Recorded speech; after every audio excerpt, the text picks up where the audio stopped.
Hi everybody, it's Shelita Taylor. Welcome to my home, and I'm here to give you a nice little interview.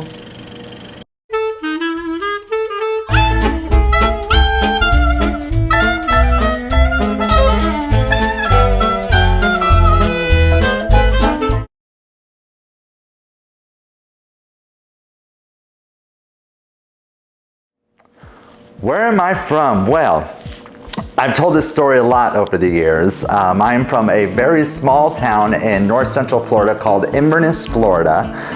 Most people haven't heard of it, but it is a very, very rural area outside of Orlando. And yeah, my whole family's from up north, either New York or Ohio, but I'm first generation Floridian, as they like to call it. So I'm born and bred here in Florida. There's very few of us.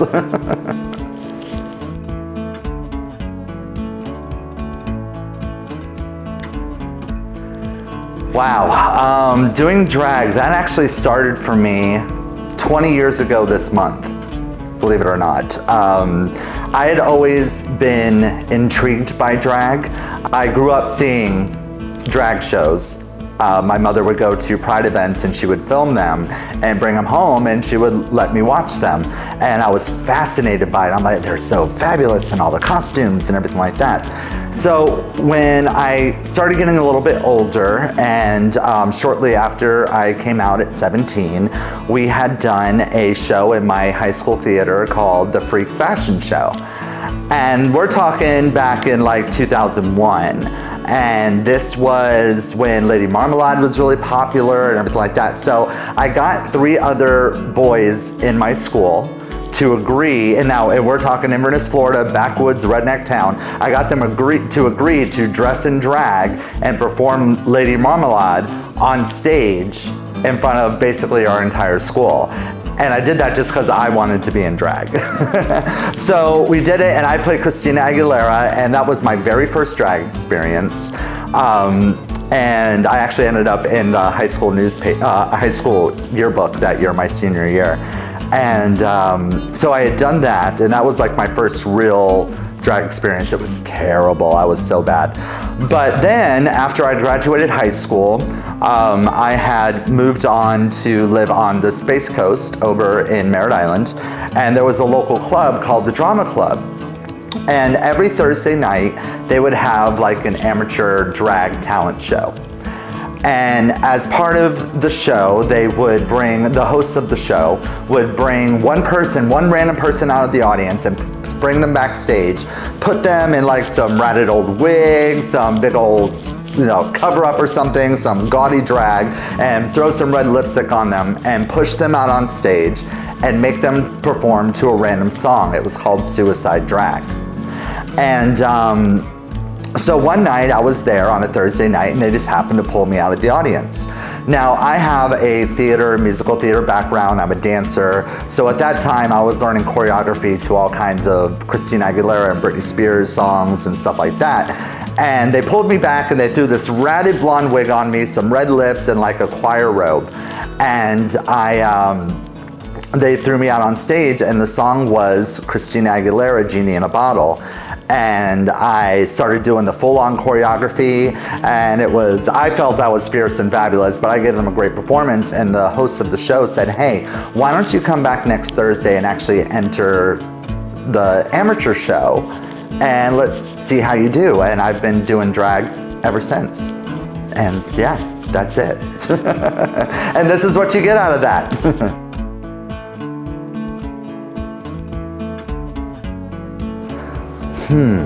Drag queen, performer, or entertainer?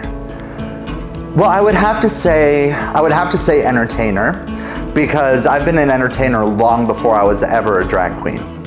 I started performing on stage when I was 8 years old, and I have not stopped performing ever since. If it's theater, if it's singing, dancing, acting, or drag, I've always been an entertainer since I was a child. I even did the morning TV show in my school, like I was the face of that and I did that every morning. So I've always been an entertainer at heart, but honestly, I prefer to refer to myself as an artist. Drag is an art, and a lot of people don't give it the respect it deserves as an art form. So I do consider myself an artist because I'm not only just a drag queen or a performer, I'm a singer, I'm a dancer, I'm a writer, I'm a TV personality. There's so many parts of me that create this art that I love to portray to the world. So I would consider myself an entertainer in that question, but I definitely see myself as an artist, and artists are here to disturb the peace.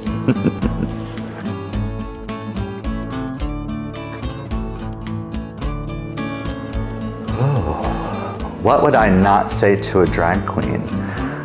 Well, as a fellow entertainer, you always want to uplift people.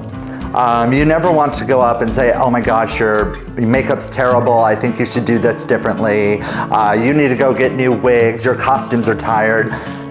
You have to be careful in the way you approach somebody, as you do with any other artist. You wouldn't listen to somebody's song and then tell them, oh my gosh, I hate that song. You know, you don't necessarily have to like it, but you have to at least respect the effort that goes behind it. So you never want to downgrade anybody. You can give advice, you can do that, especially if you're an audience member. If you're an outsider looking in, please choose your words carefully. I've had people come up to me all the time like, you know, you'd be really a whole lot prettier if you changed your lip color, or you'd be a lot prettier if you know, tone the makeup down a little bit. I've heard that one a lot. You know, there's a difference between constructive criticism and just trying to read somebody, you know, so learn that balance. You know, I understand as an audience member you might have a good idea, something you want to present to them, but present it to that as an idea, not being like, you know, you should change this, this, and this. You know, that's not, all drag is different and all drag is valid. That's why I call it an art form. What one person's art is might not be something that somebody else likes. So art is subjective. So all because you don't appreciate it doesn't mean somebody else doesn't appreciate it. And this is how the person chooses to express themselves. That's what drag is all about, is self-expression. So just choose your words kindly and you know, just show respect to the art.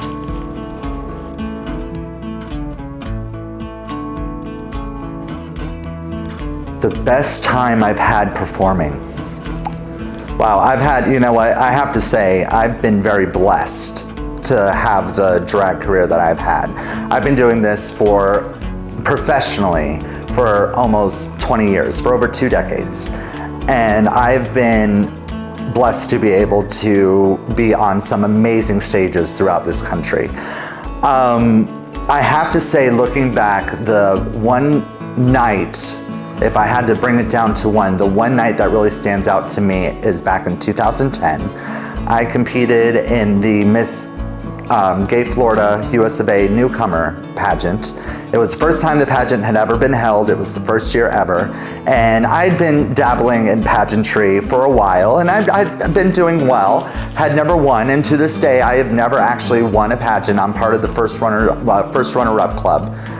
And so I decided that I was going to compete in this newcomer pageant and take my first shot at going to a national contest, and let's just see how this goes. I was using it as a learning experience for me, and that's what I love about pageantry. It's all about learning and developing your craft. So I talked to my sister Dominique about it, and I talked to my drag dad, Bob Taylor, and we had, you know, and my drag father was actually the owner of the pageant, and I normally work backstage for him, so I had to tell him, like, by the way, I'm not working your pageant, I'm competing in your pageant. And he said, okay, baby, let's see what you bring to the table, let's see how you do it. And I walked in, I had to borrow somebody's gown, I just put together a number I like to perform at the bar, and just went in there to see how it turns out. And I actually ended up winning 2 of the 3 categories. I placed first runner-up and got my ticket to go to the very first Miss Gay US of A newcomer national pageant in Indianapolis, Indiana. And I was not expecting it at all. I was just hoping to get the judges' sheets and to read their notes and prepare myself for what I was gonna do next. So that was probably the proudest moment of my drag career, because my childhood best friend was in the audience, my mother was in the audience, this was in Tampa, Florida, it was a room full of people, and I was recognized as one of the best newcoming talents in the state that year. And that propelled what has been the last 10 years of my life. I feel like if I hadn't have had that experience, if I wouldn't have taken that leap to enter the pageant, I don't think I would have had the confidence to do all the things I have done since then. That really put that fire in me, because I was very insecure before that. I was still loving what I did as an entertainer, but that was the first form of real validation from my peers that I do have what it takes to be a pro and to be successful. And I really attribute my career to that moment, because there's before that moment and there's after that moment, and I'm so thankful for it.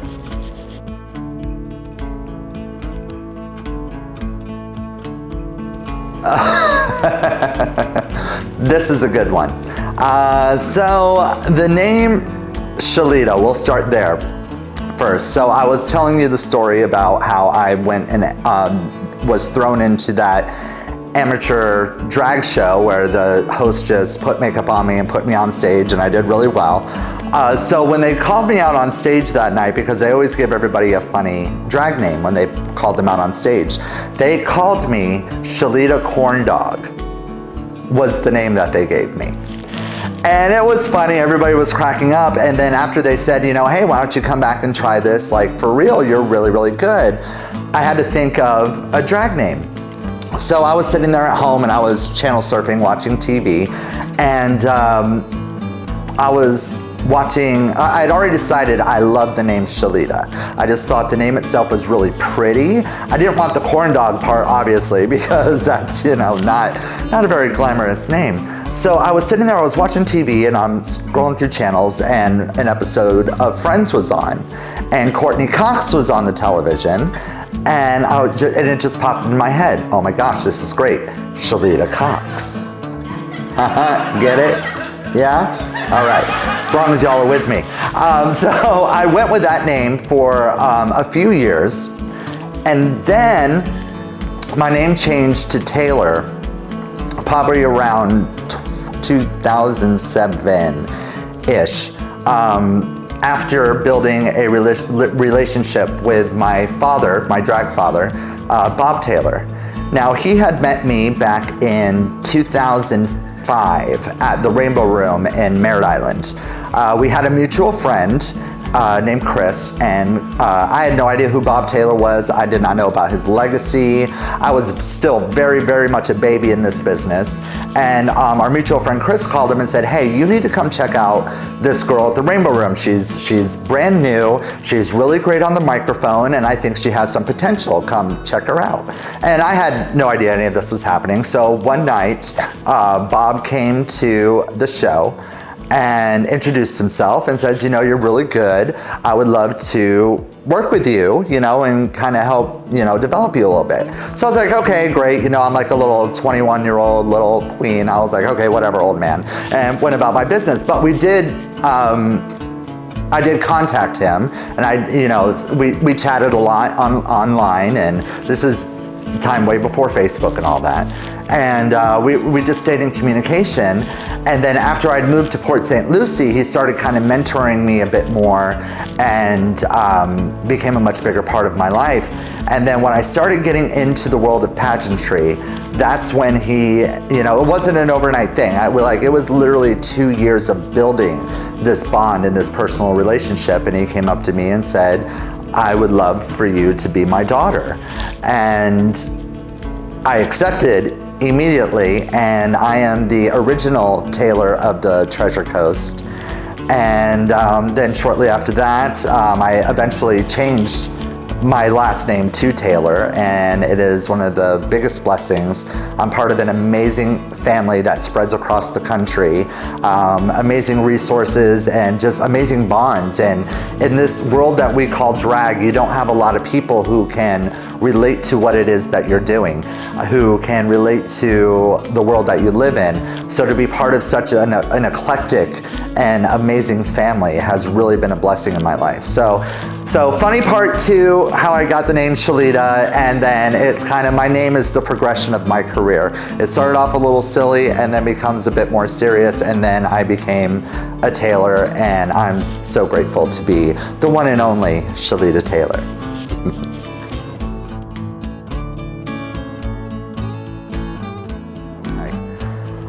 So motivation, motto, advice, words that I live by. As far as an artist and an entertainer, I am always inspired by the world that's around me. And sometimes it's good inspiration, sometimes it's not good inspiration, sometimes it's happy, sometimes it's sad, but just the world around me, I'm heavily, heavily, heavily inspired by music. That's why I started doing drag, was because of my love of music and my love of dance and the way music makes you feel inside. Music is everything to me. So as a performer, music is what drives it all, but I'm inspired by art, I'm inspired by movies, different films that I see, people that I meet. You know, life is the inspiration. And the motivation is just to never give up, to stay true to yourself and never give up. I've had a lot of people criticize me over the years. I've had a lot of people, you know, tell me my drag is too much or too little or too cheap or, you know, to this, to that. A lot of people have an opinion about things, but I never let it get to my head. Things that I hear about myself go in one ear and out the other. And I stay true to what I want to do and what makes me happy as an artist. Now, there are times, of course, as a performer, you have to cater to your audiences, but at the end of the day, there's still going to be something in there that is an artistic expression of what I want to convey to the audience. If it doesn't inspire me, then I'm not going to do it. And that's why I love that fact that I've even been inspired to keep doing drag for as long as I have. I started as a baby and I'm still doing it. And, you know, just stay true to yourself. That is my motto. That is the advice I give to, whether you're a drag entertainer or just a person getting through life. All of us in the LGBT community need to live unapologetically. Be who you are and express who you are the way you choose to express it. Not everyone's gonna like it, not everyone's gonna love it, not everyone's gonna support it, but at the end of the day, it's you with yourself. And you wanna make sure that you are happy with what you give out to the world, whether they like it or not. Just stay true to you and you'll be just fine.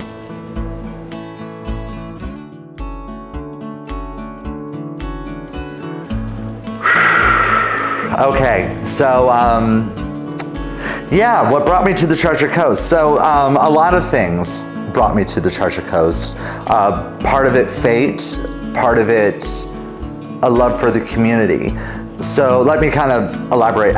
When I first came to Port St. Lucie, this is back in 2006 or so, there were actually 2 gay bars in Port St. Lucie, if you can believe it. There was the Birdcage and there was Rebar. And I was on cast at the Rainbow Room up in Cocoa Beach, which was only about an hour and a half away.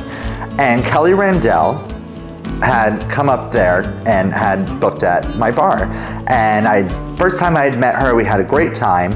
And she said, hey, we have a little Pride celebration going on down in Port St. Lucie. Why don't you come down, hang out for the day, and you can join me for the after party. And I think the audiences would love you down there.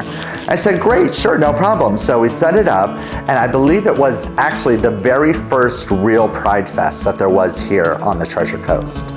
So I came down with a whole bunch of my friends and everybody from the bar that I worked at in Cocoa, and I ended up performing at the Pride Festival because somebody had canceled, and they said, hey, did you bring a costume with you? And I said, sure.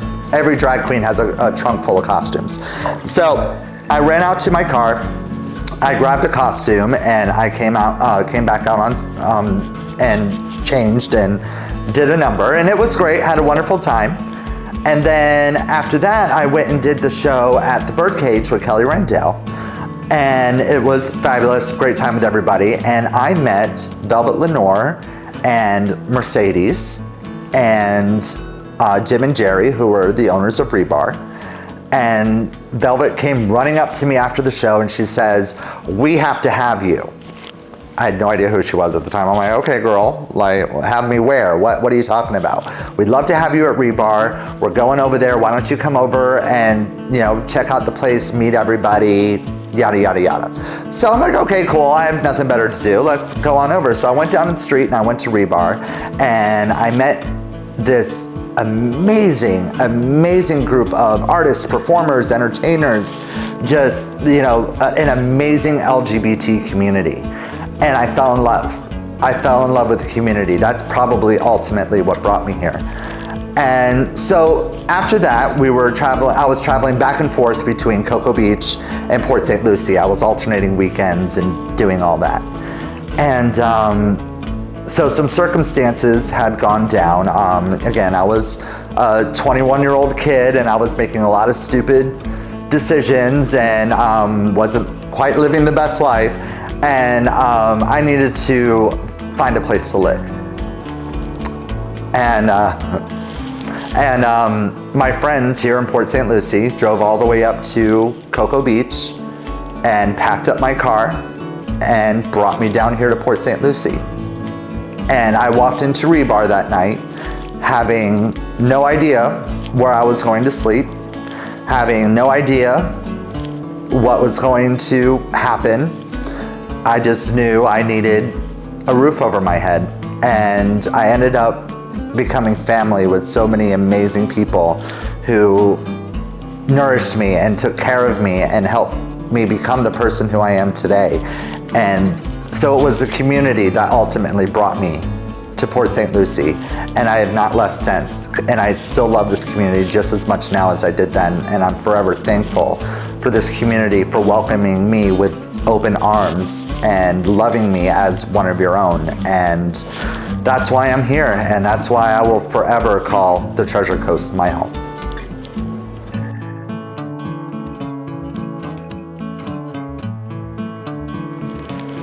Oh, 20 years ago, what advice would I give? By the way, work out and eat correctly because you're not going to have that body forever. Number one. But protect your heart. Really. I know you want to be loved, and I know you want to express love, and it's not something at this point you've really experienced that much of, but protect it. You're gonna meet a lot of boys that put you in the wrong direction, and you want to avoid them. You're gonna meet some amazing people.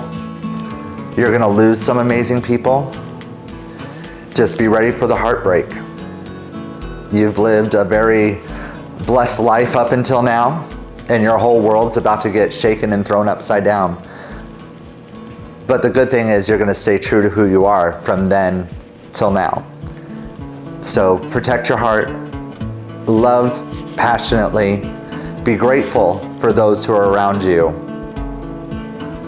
and stick to your dreams, young man. You got this. I don't know. I guess. He wouldn't listen anyway. It doesn't matter what I would say to him. The 17-year-old me would not listen. But he would be thankful because, yeah, 20 years ago this month I came out. So congratulations on coming out. That's what I would say to him.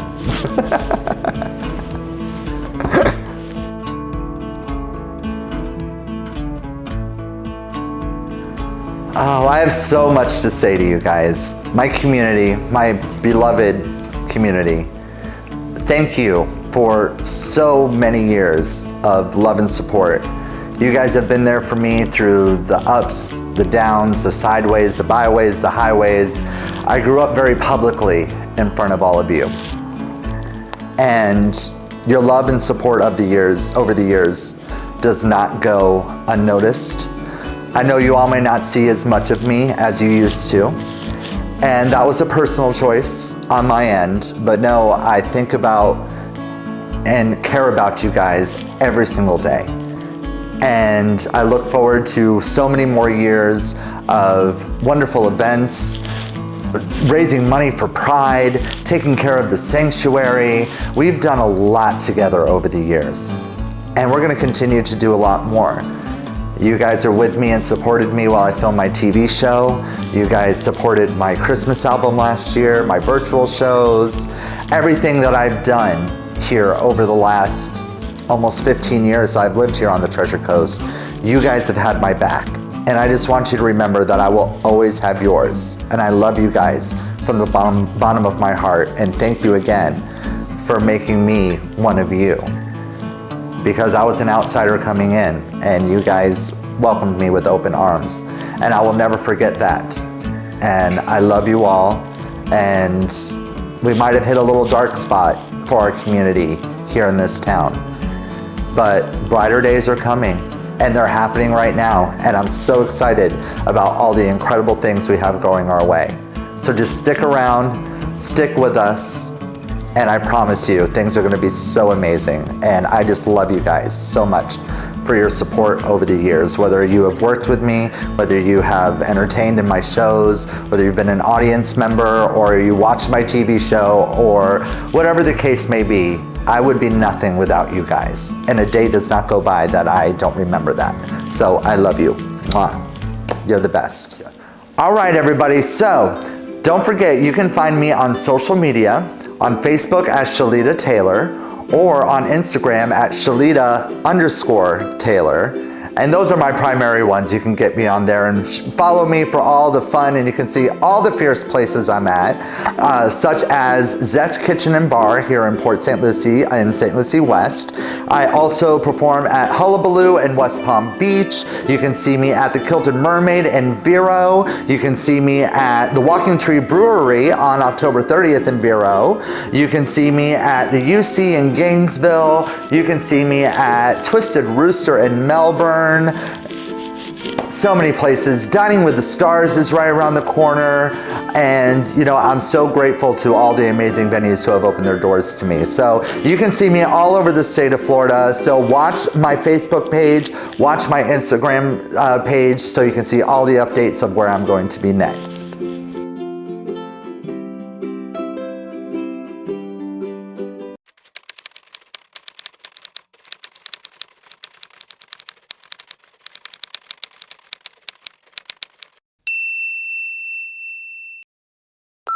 All right, everybody, thank you so much for watching this video. I really hope you guys enjoyed it. If you did enjoy it, make sure you like and subscribe to this channel to see more fabulous videos just like this one.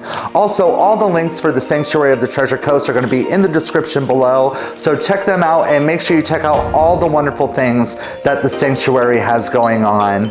And you can catch them on their website or on social media. They got all the information for you, baby. Go click it and check it out. Thank you guys so much.